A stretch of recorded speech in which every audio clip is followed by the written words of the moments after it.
მოგესალმებით, გვესალმებით ჩვენს მსმენელს ეთერში ბოლნისის ხმა არის.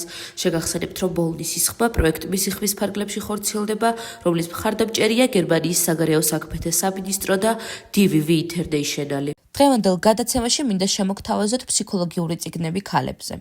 ფსიქოლოგიური წიგნები ქალებზე ხშირად მოიცავს სხვადასხვა თემას, როგორიცაა მათი ფსიქოლოგიური თავისებურებები, ემოციური მდგომარეობა, სოციალური როლი, გენდერული ურთიერთობები და ქალების პიროვნული ზრდა. რამდენიმე მნიშვნელოვანი წიგნი, რომელიც ამ თემას ეხება. ქალი, რომელიც ყველაფერს ახერხებს. შარონ ჰოუმსის წიგნი. ამ წიგნში ავტორი ქალების ცხოვრების მრავალფეროვნებას და რთულ პირობებზე საუბრობს, რომელიც მათ პიროვნულ და პროფესიულ ცხოვრებაში აქვთ. ემა გუდმანის ქალი, რომელიც თავის თავს აკმაყოფილებს. წიგნში ავტორი ქალის ემოციურ სიძლიერეს და საკუთარი თავის ძიებაზე წერს. ვლადიმერ სოტნიკოვის ქალის ფსიქოლოგია. წიგნში ასახულია ქალის ფსიქოლოგიის ძირითადი მხარეები, მათ შორის იმ ფაქტორების გავლენა, რომლებიც მის ფორმირებას და განვითარებას უწყობს ხელს. ანა კარპოვის წაკითხული ქალი. ქალის ფსიქოლოგიური მდგომარეობა და თვითშეფასება, როგორც განათლებისა და კულტურის მიღწევის პროცესი. ქალები, რომლებიც მეტად ბედნიერები არიან. ჰელენ რობერტსი. წიგნში დამკვიდრებული გენდერული სტერეოტიპების გაანალიზება და მათთან ბრძოლაში ფსიქოლოგიური მიდგომები. ეს წიგნები, მათ შორის ქალის შინაგანი და გარესამყაროს ურთიერთმიმართებასაც ძალიან კარგად ასახავს. ძალიან დიდი მადლობა იმისთვის, რომ იყავით ჩემი დღევანდელი გადაცემის მსმენელი. მე დღეისთვის გემშვიდობებით, ხოლო გიტოვებთ ჩვენს მეგობრებს თეთრი კარვიდან, მოусვიდეთ, იხალისეთ და ბედნიერ კვირას გისურვებთ.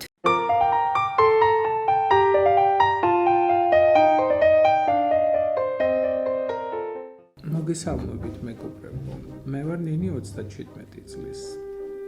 დღეს თეთრ კარავში ქალები ისეთ თემაზე სასაუბროდ შევიკრიბეთ, რასაც სექსუალური ძალადობა ქვია.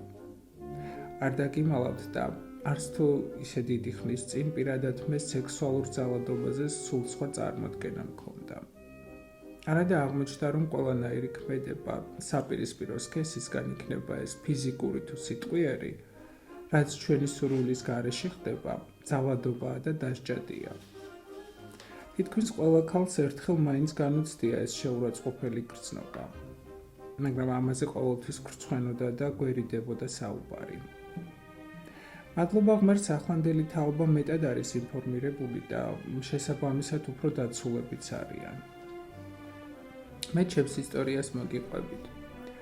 დაახლოებით 10 წლის წინ ერთ-ერთ ძალიან ცნობილ კომპანიაში დასახელებისგან მაინც თავს შევიკავებ, სტაჟიორად ამიყვანეს და ძალიან გახარებული ვიყავი.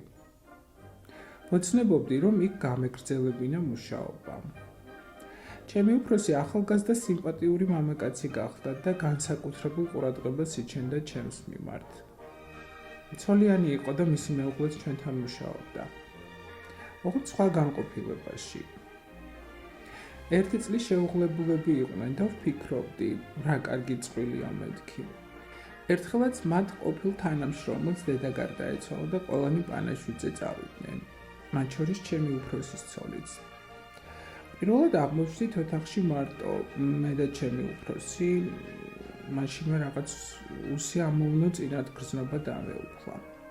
უხერხულად ვიგრძენი თავი და მეც წასასვლელად მოვემზადე. უკვე გავდიოდი ოთახიდან, რომ მომაძახა. დამელოდა მეც მოვდივარო. ლიფტში რომ შევიდეთ, უფრო დავიძაბე. უცებ ხელები მომხვია და ბღლაძუნი დამიწყო. ისე დავიბენი, აღარ ვიცოდი როგორ მომეშორებინა. ამასობაში ლიფტიც გაჩერდა, კარი გაიღო და თავქით მოგლეჯილი გავიქეცი. ის იყო და მას მერე იქით აღარ გამიხედავს. ჩემი ნივთების წამოსაღებადაც კი არ მივედი. ჩემს მშობლებს უთხარი აღარ მაინტერესებს იქ სიარული თქო. პირველად უყვები ამ ამბავს. არადა წესით უნდა მემხილებინა და მე კი არა ის ვაჟბატონი უნდა წაბრძანებულიყო. თანაც ისე რომ ცოლსაც გაეგო, როგორი ნაძირავას გვერდით ცხოვრობდა. ეს ხომ ჩვეულებრივი უსამართლობაა, რომელიც დამცირებულს და დათრგუნულს გტოვებს და მთელი ცხოვრება შეიძლება რომ დაუცველობის კომპლექსი ჩამოგიყალიბდეს. მოგესალმებით. მე ვარ მაკა 29 წლის. მეც პირველად ყვები ამ ამბავს და ზოგმა შეიძლება კიდეც გაიფიქროს, აქ რა იყო მოსაყოლიო. მაგრამ არა, სწორედაც რომ უნდა ხმამაღლა ვილაპარაკოთ ყველა იმ ანომალიაზე, რაც ჩვენს გარშემო ხდება. რომ ამით წინ აღვდგათ მსგავს ფაქტებს. წლების მანძილზე, მაშინ როცა უკვე გათხოვილი ვიყავი და ქმარი მყავდა, ერთი ჩემი თანამშრომელი მუდმივად, ჩუმად, ისე რომ სხვებს არ გაეგონათ, იხელთებდა ხოლმე დროს და საშინელებებს მეუბნებოდა ჩუმად ყურში, ჩურჩულით. უпростоრად თავის უხამ სექსუალურ ფანტაზიებს მიზიარებდა. ვისთვის უნდა მეთქვა, ჩემს ქმარს რომ გაეგო ნამდვილად მოკლავდა და ამის გამო ციხებში ხომ არ გაუშვებდი. სულ ვცდილობდი, რომ მასთან ახლოს არ აღმოჩენილიყავი, მაგრამ მაინც ახერხებდა.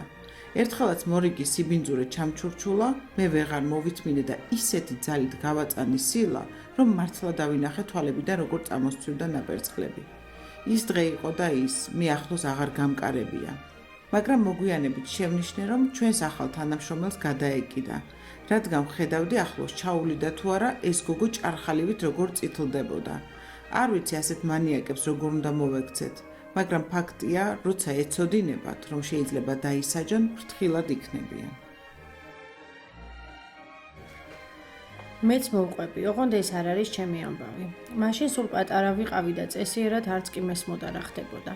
ჩვენს იტალიურ ეზოში ცხოვრობდა ახალგაზრდა ცოლ-ქმარი და ყველა მეზობელმა იცოდა, ლოთი ქმარი ყოველღამე ფიზიკურად და სექსუალურად როგორ ძალადობდა ცოლზე. მაგრამ თვითონ ქალი ხმას არ იღებს და რა ჩვენი საქმეაო, მეზობლებიც არ ერეოდნენ. ერთ ღამესას დიდი ლეწვა მტვევის ხმა გავიგონეთ.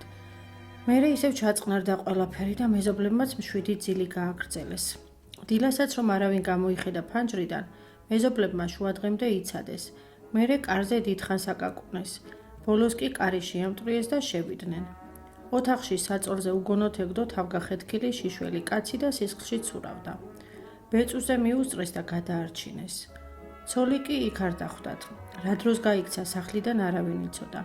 დიდხანს ეძებეს ქალი, მაგრამ მის კვალს ვერსად მიაგნეს. როცა მისი მშობლებიც მოვიდნენ, აღმოჩნდა, რომ არაფერი იცოდნენ იმ ძალადობაზე, რასაც მათი ქალიშვილი 2 წელი უძლებდა. ის კი არა, ეგონათ, რომ ძალიან ბედნიერი იყო, რადგან სიყვარულით გათხოვდა და არასოდეს ქმარზე საყვედური არ დასცდენია. მერე კი მოგვიანებით ისიც გავიგეთ, რომ ის ქალი დაუჭერიათ და ციხეშიც მჯდარა. კაცი მაშინ კი გადარჩა, მაგრამ მაინც მალე გარდაიცვალა.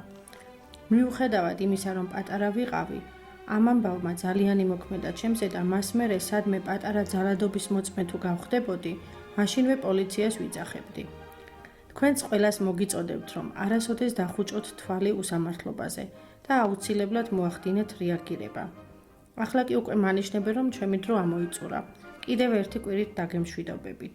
მომავალ შეხვედრამდე, მეგობრებო.